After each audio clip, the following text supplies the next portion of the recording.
welcome to the Pro Picker Deep Dive. It's great to be here. So today we're doing something a little specialized. We are taking a hard look at the calendar. It is early February 2026. Right. And if you're anything like me, you might be looking around the tech landscape and thinking, okay, the dust has settled a bit.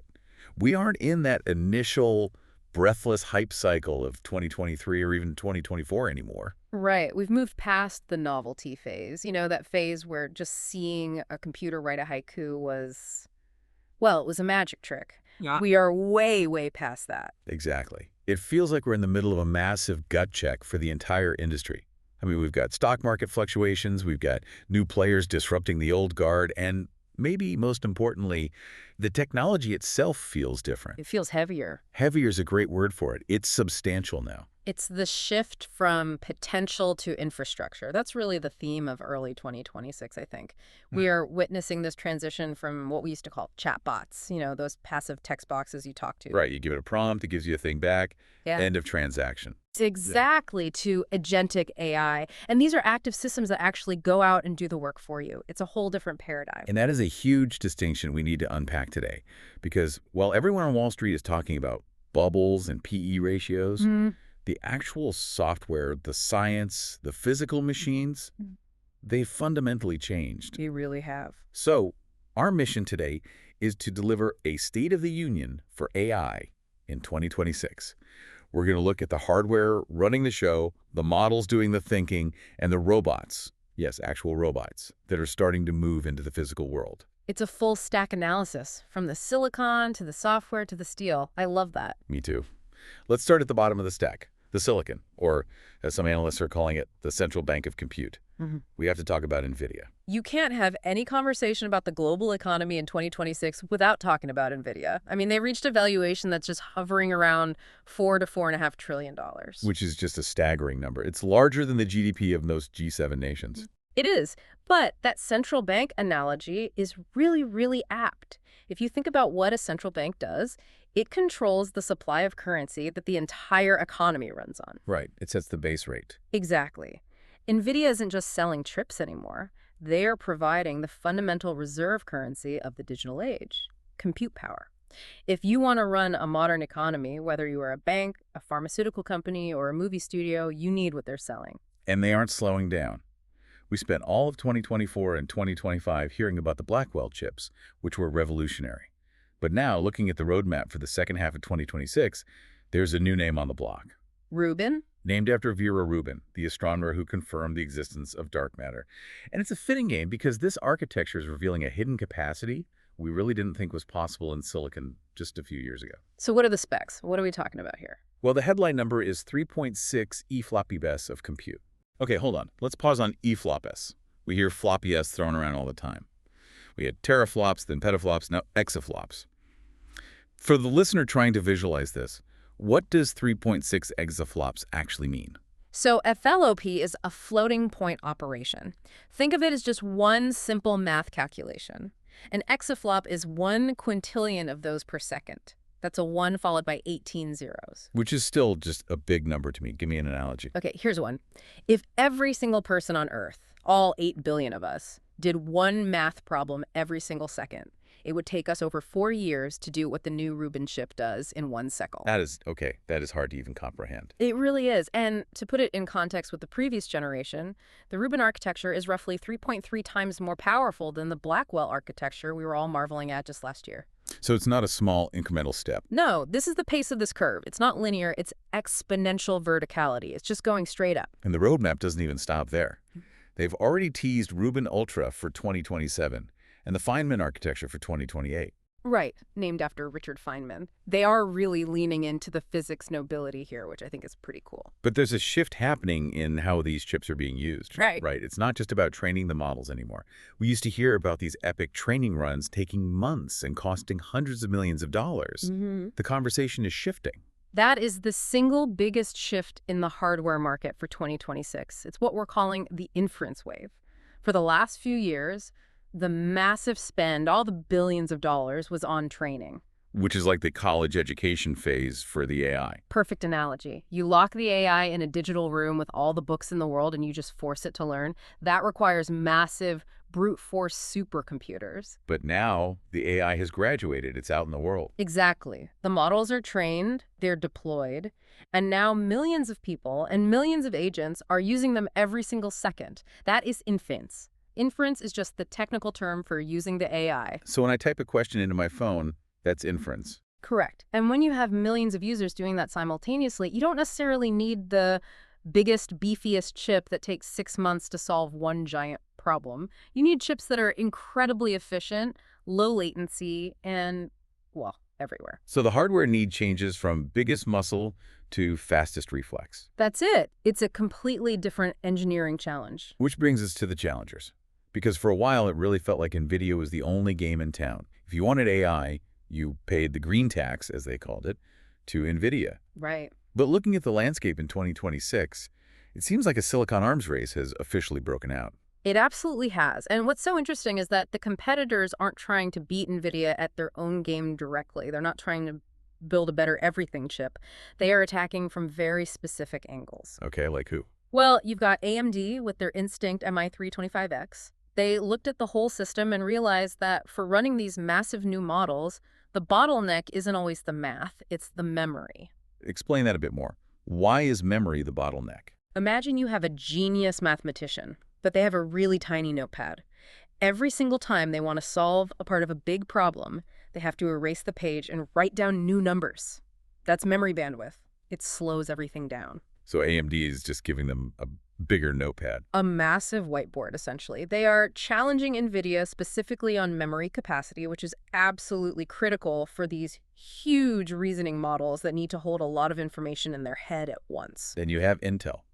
They've been, kind of quiet for a while in this space, but they're making moves with the Gaudi 3. Intel is playing a very different and I think a very smart game.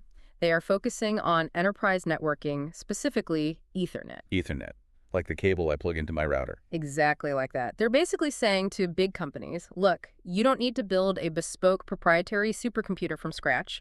You need a really good network of chips that fits into the data center you already built, using standards you already understand. So it's the pragmatic, unsexy, but maybe very profitable play. It's the it just works strategy. And for a lot of CIOs, that's incredibly appealing. But the ones that really catch my eye, and I think the ones that confuse people the most, are the radical architectures. The companies that looked at the GPU and said, this is fundamentally the wrong tool for the job. Ah, yes. We have to talk about Grok and Cerebras. These are just fascinating companies. Let's start with Grok, spelled G-R-O-Q. They don't call their chip a GPU, a graphics processing unit. They call it an LPU, a language processing unit. And I have to say, having used a Grok-powered system, the speed difference is visceral. It's not a benchmark, it's a feeling. It is instantaneous, isn't it? It feels completely different. Usually when you use an LLM, it streams the text. You see it appear token by token, like a ghost typing on an old typewriter. Right. Grok just blinks. And the whole answer is there, all at once. That's because it's deterministic. It's designed like a production line in a factory. It organizes the flow of data so perfectly that there are no traffic jams, no collisions. For real-time voice agents, where you're talking to a computer on the phone, that speed is the difference between a frustrating robot conversation and something that feels human. Because you can't have a 2-second lag when you're trying to interrupt a customer service bot. It just breaks the illusion completely. Completely. And then you have Cerebras. Yeah, I still have trouble wrapping my head around this one. The wafer scale engine 3, the WSE3, it's just a different way of thinking. So normally you take a silicon wafer, which for people who haven't seen one, looks like a big shiny dinner plate, and you use lasers to cut it up into hundreds of little square chips, right? Correct. That's how chip manufacturing has worked for 50 years. You dice the wafer. And Cerebras just looked at that and said, no. They just use the whole dinner plate. The entire wafer is one single giant chip. It has 4 trillion transistors. Why? Why would you do that? Is it just to show off that you can? No, it solves a fundamental physics problem. When you have hundreds of little chips, you have to wire them all together. Moving data from chip A to chip B, even if they're right next to each other, takes time and it takes energy. It's like commuting between different cities. Okay. By keeping it all on one giant wafer, it's like everyone in the world living in the same building. The data moves at nearly the speed of light across the silicon. It almost entirely eliminates that memory lag we were talking about. It is an absolute monster of engineering. It sounds like something out of science fiction, but it's real and running today. It is. But we also can't forget the hyperscalers. Google, Amazon, Microsoft, they're all building their own stuff too now. They don't want to be paying the NVIDIA tax forever. Right, they're NVIDIA's biggest customers, so they have the most to gain. Precisely. You've got Google with Trillium, Amazon has Trainium 2, Microsoft has the Maya 100. They are all building custom silicon that's optimized exactly for their own clouds and their own workloads. It's a defensive move, really. It is. If NVIDIA ever raises prices too much, Amazon can just say, that's fine, we'll just run our services on Trainium. Yeah. It diversifies the hardware landscape in a really significant way. So we have this absolute explosion of hardware power from all these different angles. But hardware is, at the end of the day, useless without the software, the models. Right. And this brings us to what I think is the biggest story of January 2026, and maybe the whole year, the DeepSeek moment. This was the event that really, really shook the table. Set the scene for us. It's Yeah. January 2026. What happened? So a Chinese startup that not a lot of people in the West were paying super close attention to, called DeepSeek, releases two models, DeepSeek R1 and DeepSeek V3. Okay. And the shock wasn't just that they were good. I mean, we've seen good models come out of China before. The shock was the efficiency. How good were they performance-wise? They achieved performance that was comparable to the top Western models. We're talking GPT-5 class, Gemini class reasoning, Okay. but at a tiny fraction of the cost. And that terrified the market, didn't it? I remember that week. It caused a massive drop in U.S. tech stocks because the entire valuation of the U.S. tech sector, those trillions we just talked about, was built on one core idea. He with the most money wins. Brute force method. The brute force method. The assumption was you needed to spend $10 billion on compute to get the best model. DeepSeek came along and proved that you can be efficient, not just big, you can be smart. So how did they do it? What is the secret sauce here? Because if they aren't using brute force, they must be using better math. It is. It's an architecture called Mixture of Experts, or MoE, combined with a new technique they developed called DeepSeek Sparse Attention, or DSA. Okay, let's unpack mixture of experts for the non-technical listener, because this term is absolutely everywhere now. It's a really elegant idea. Imagine you have a massive hospital full of the world's best specialists. In a traditional dense model like the early GPTs, every time a patient walks in with any problem, every single doctor in the hospital has to come look at them. The podiatrist, the neurologist, the cardiologist. They all crowd into the room for a paper cut. Exactly. It's thorough, but it's incredibly expensive and unbelievably slow. You're activating the whole brain for a hangnail. Okay, so how does mixture of experts change that? In a MoE model, you have a really smart triage nurse at the front door. The patient walks in, the nurse takes one look and says, okay, you have a heart problem, and sends you only to the cardiology wing. The podiatrist and the neurologist stay asleep in their offices. So you are activating the whole network for every single calculation. Precisely. DeepSeek V3 might have hundreds of billions of parameters total, but for any given word it generates, it only activates about 37 billion of them. You get the vast knowledge of the huge model, but with the speed and the cost of a much smaller one. That's a game changer. And what about that sparse attention piece? That solves the memory problem. When an AI reads a long document or a whole book, it has to pay attention to how every word relates to every other word. That relationship map gets exponentially complicated very, very fast. It's a computational nightmare. It is. Sparse attention is kind of like the cocktail party effect. You can be in a loud, crowded room, but you can tune out all the background noise and focus on just one person's voice. DSA lets the model do that with data. It ignores the irrelevant bits and focuses only on the context that matters, which lets them handle massive amounts of data, like reading an entire codebase, without completely clogging up the memory. So efficiency is the new battleground. It's not just about size anymore. But we're also seeing a rise in what some are calling thinking models. Yes. I've noticed this on my own devices. Sometimes the AI answers instantly, but sometimes it pauses. It'll say, thinking. And you see a little spinner for a few seconds. This is the new distinction between fast and think modes. We saw this emerge with OpenAI's GPT 5.2 and other frontier models. A thinking model isn't just predicting the next word in a sequence. It is spinning up an internal monologue, a chain of thought. It's reasoning. It's reasoning, it's exploring different possible paths, it's fact-checking itself against its knowledge, and it's planning the entire structure of the answer before it writes a single word. It's the difference between a reflex and a considered opinion. If I ask you what's 2 plus 2, that's a reflex for you. Instant 4. But if I ask you how do we solve the housing crisis, you need to stop and think for a minute. Precisely. We're seeing this capability across the board. Anthropic's Claude Opus 4.6 now features a 1 million token context window, which is just astounding. But maybe the most impressive example of this agentic thinking comes from Moonshot AI with their Kimi K2 thinking model. What can that one do that's so different? It's a trillion parameter model, so it's massive, but it's designed to execute 200 to 300 sequential tool calls in a single session. Okay, 300 tool calls. Wait, explain what a tool call is in this context. A tool call is when the AI needs to reach out and use another piece of software to get its job done. That could be a calculator, your calendar, a web browser, a flight booking API, Yeah. like anything. And most models can do, what, 5 or 10 of those before they get confused? If you're lucky. They lose the plot. They forget why they started the task. Kimi K2 can do 300. Give me a real-world example. What kind of task requires 300 sequential steps? Okay, imagine you say, plan a 10-day vacation for my family of 4 to Japan in cherry blossom season, but we're on a budget, and my son is a picky eater. A simple chatbot just writes a generic itinerary. Day 1, Tokyo. Right, not very helpful. A thinking agent with 300 steps does this. It checks historical flight data to find the cheapest week to fly. That's one tool. It sees the flight is cheaper on a Tuesday.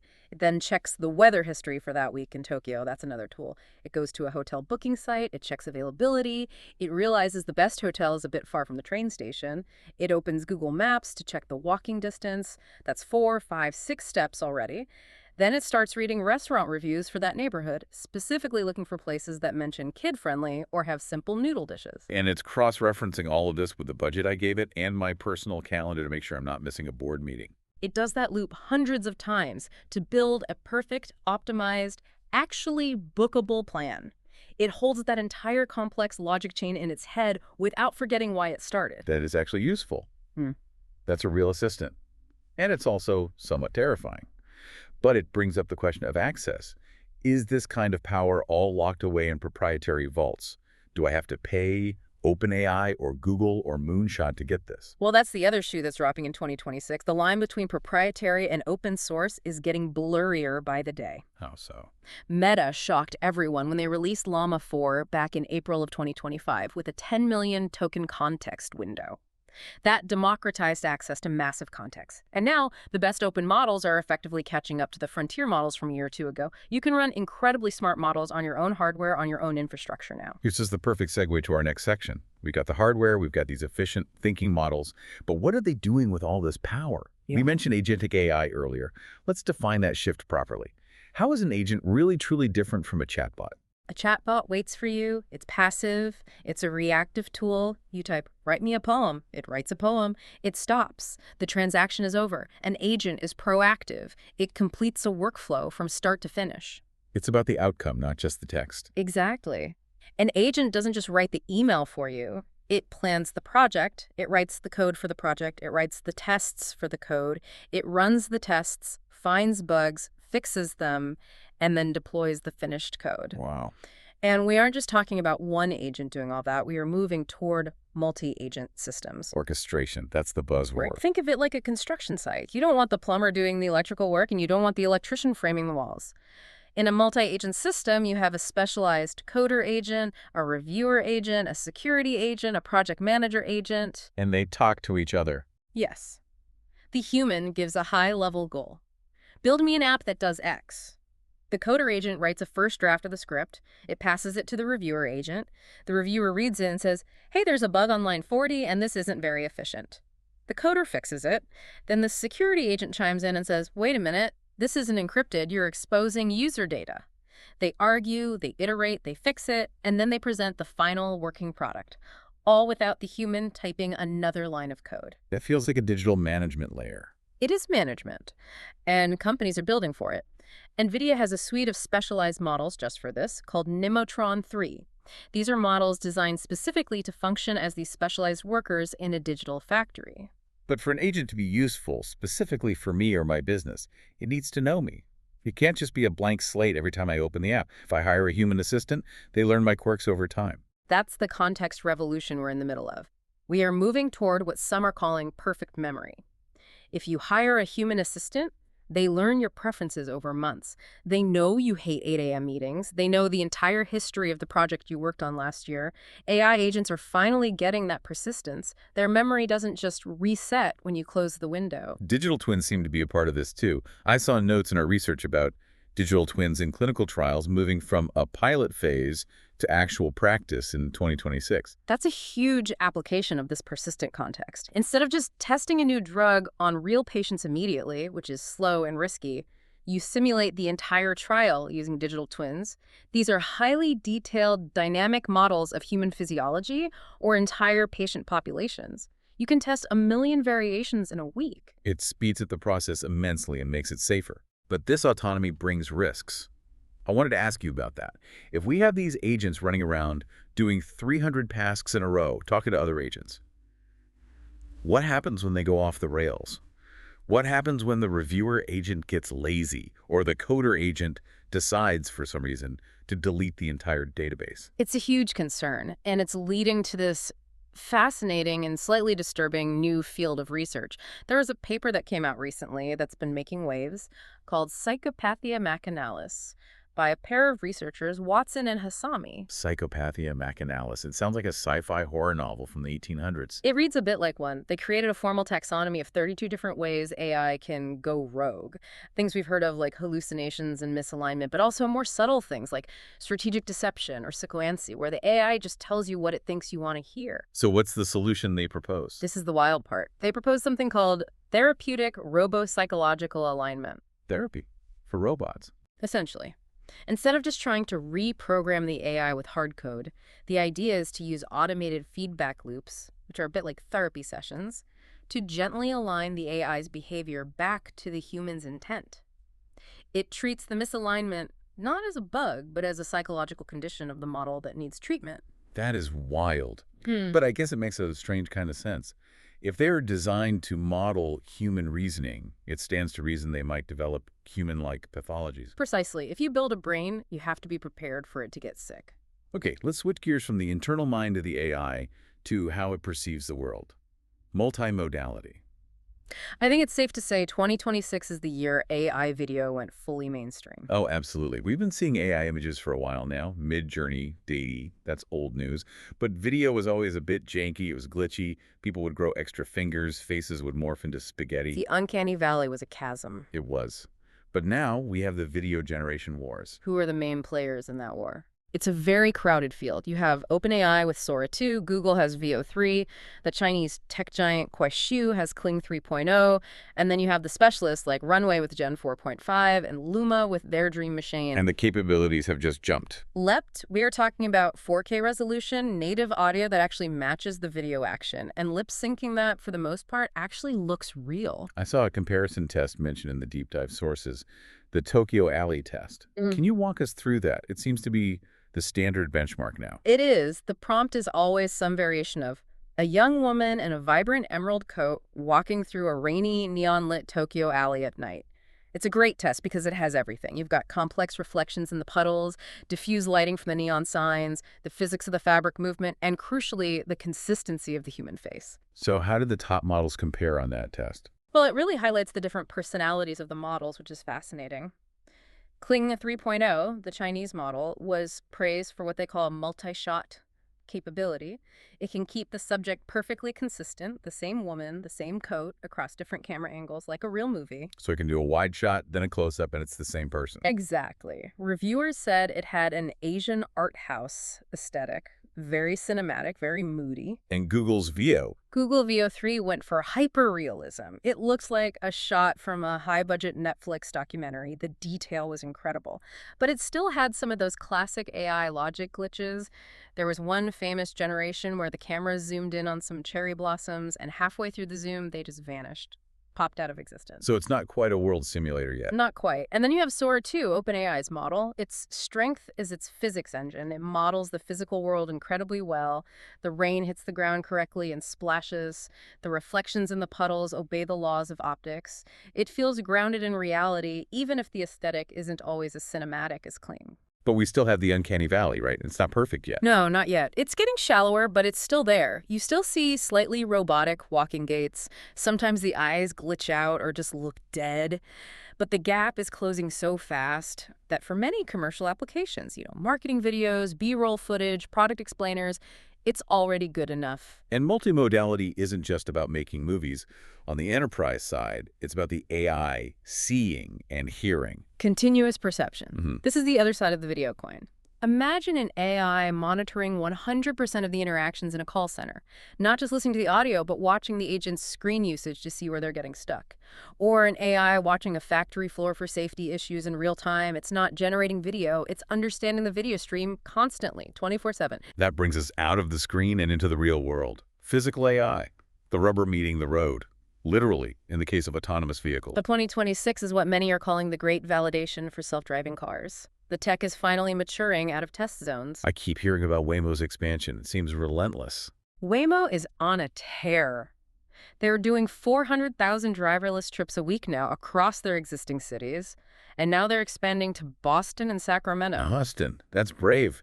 As someone who's driven in Boston, I wish the robot good luck. It is the final boss of driving environments. You've got narrow, cowpath streets that date back to the 1700s, incredibly aggressive drivers, confusing rotaries, and crucially, winter weather. Right, snow. Waymo testing in winter weather is the new frontier. They have to prove the sensors can handle snow and ice covering the lane markers, which is a massive challenge for computer vision. And what about Tesla?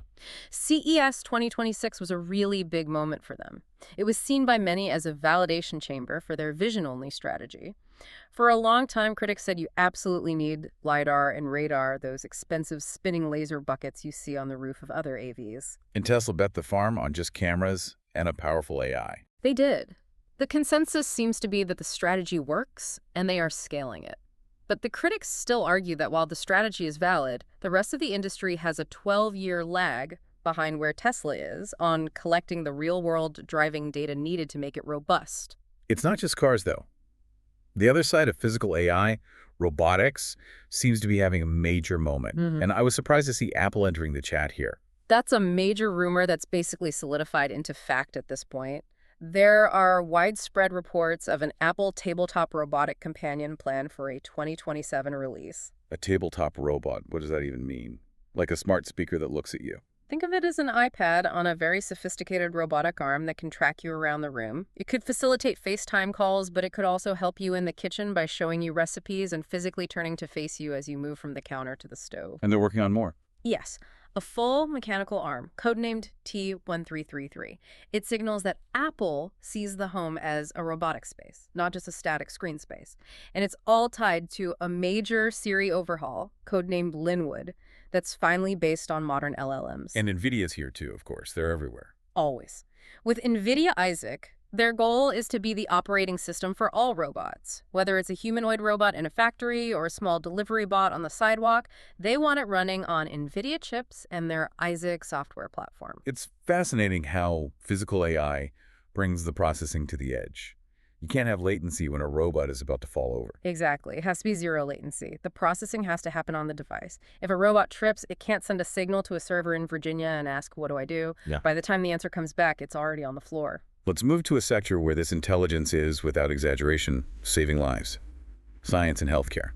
We often get caught up in the consumer gadgets, but the impact here is truly profound. I agree. I think 2026 is the year AI stopped being optional or experimental in drug discovery.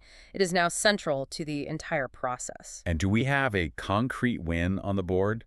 A real-world drug that wouldn't exist without AI. We do. The FDA approval of suzetrigine, which is being marketed as Journavax. And what does it do? It's a non-opioid pain relief drug. Technically, it's a sodium channel blocker. That's the holy grail, isn't it? Powerful pain relief without the risk of addiction. It is a massive breakthrough, and it was discovered with significant AI assistance. The AI platforms were able to simulate millions of potential molecular compounds in a matter of weeks, a process that used to take human chemists decades of lab work. It found a molecule that targets the pain receptors specifically without hitting the brain's reward centers. So it solves the pain without creating the high. And that's the idea. It's a landmark achievement. That's incredible. And it's not just small molecules for drugs, it's big genetics too, right? Genomics. DeepMind released a model called AlphaGenome. This model is designed to decode the non-coding genome. The so-called junk DNA. Exactly. We used to call it junk DNA because we thought it was just leftover trash from our evolutionary history. It turns out a lot of it acts as the switchboard that controls how our genes are expressed. AlphaGenome helps scientists pinpoint the roots of complex diseases that were hidden in that dark matter of our DNA. The scale of that data must be insane. The scale is almost incomprehensible. Analyzing a single human genome involves processing what amounts to tens of thousands of lines of code.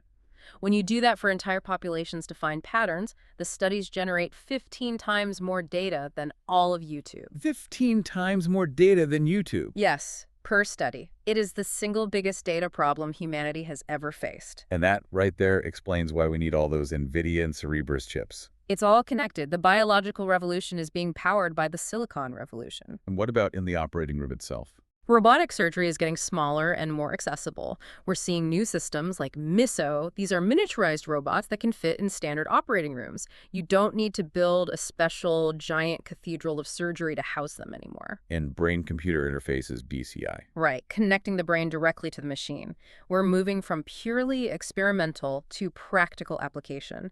We are seeing clinical trials restoring motor function and even speech for paralysis patients, with AI acting as the real-time translator between the brain signals and the robotic limb or speech synthesizer. It translates the thought of moving an arm into the digital signal to move the robotic arm. And makes it smooth and responsive, not jerky. It's truly awe-inspiring stuff. It really is.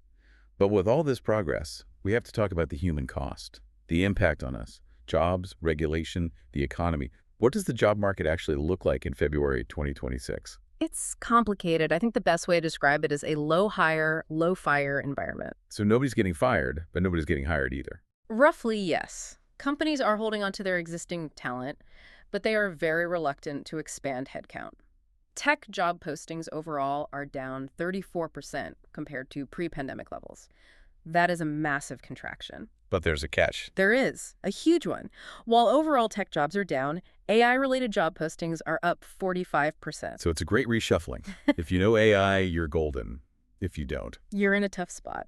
But there's a fascinating new role emerging that I love. The vibe coder. The vibe coder. Okay, please explain that one. It's a new type of developer who doesn't necessarily know traditional coding languages like Python or C++ fluently, but they are experts at prompting and directing the AI agents we talked about earlier. They know the vibe of the application they want to build. So they act as the architect or the product manager, and the AI agents are the construction crew that writes the actual code. Exactly. The key skill shifts from understanding syntax to understanding system design and user intent. It absolutely democratizes creation, but it also disrupts the entry-level coding market in a huge way. The traditional junior dev role is, frankly, disappearing. And governments are finally trying to catch up.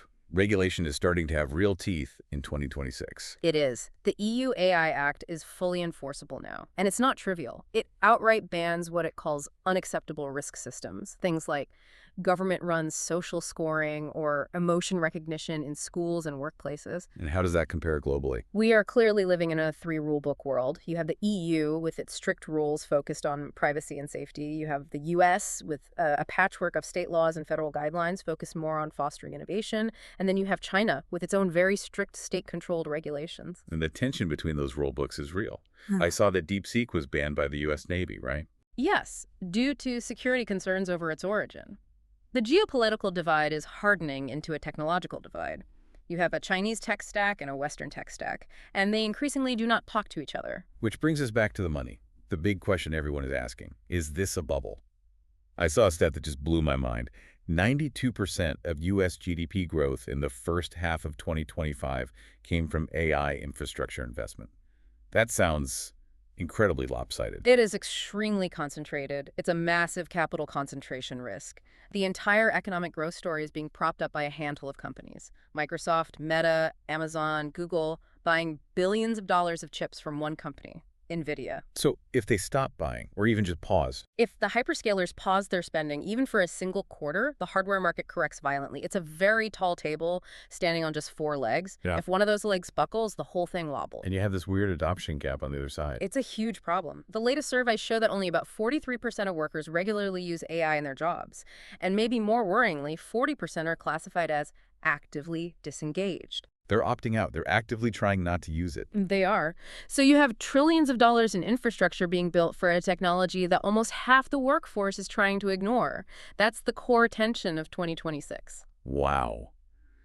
Okay, let's try to land the plane here and unpack the so what of all this. We've covered a lot of ground, from the silicon giants like NVIDIA and Cerebras to the efficient Chinese models like DeepSeek, from creative video to life-saving drugs. If I had to synthesize it all down to one idea, I'd say we are officially in the deployment phase. The magic tricks are over. Now we have to do the hard, expensive, and messy work of building the factory, paving the roads, and figuring out how we all live with these new autonomous agents. It's messy, it's expensive, but it's real now. It is very, very real. Before we go, as we always do, what is the one provocative thought you want to leave our listeners with? What's the thing that's keeping you up at night as you look toward 2027? For me, it's the concept of the compute divide. The compute divide. Okay. We talked about the rise of open source. We have these incredibly smart open models like DeepSeek and Llama 4. In theory, anyone can download the brain. The intelligence is becoming a commodity. But the body, the physical hardware, the massive energy-guzzling data centers required to run the truly giant world models that can simulate physics or cure cancer, that hardware is becoming concentrated in fewer and fewer hands. So the software is free, but the engine you need to run it is a monopoly. Precisely. As we move toward 2027, I believe the limiting factor for progress won't be, is the AI smart enough? The code is there.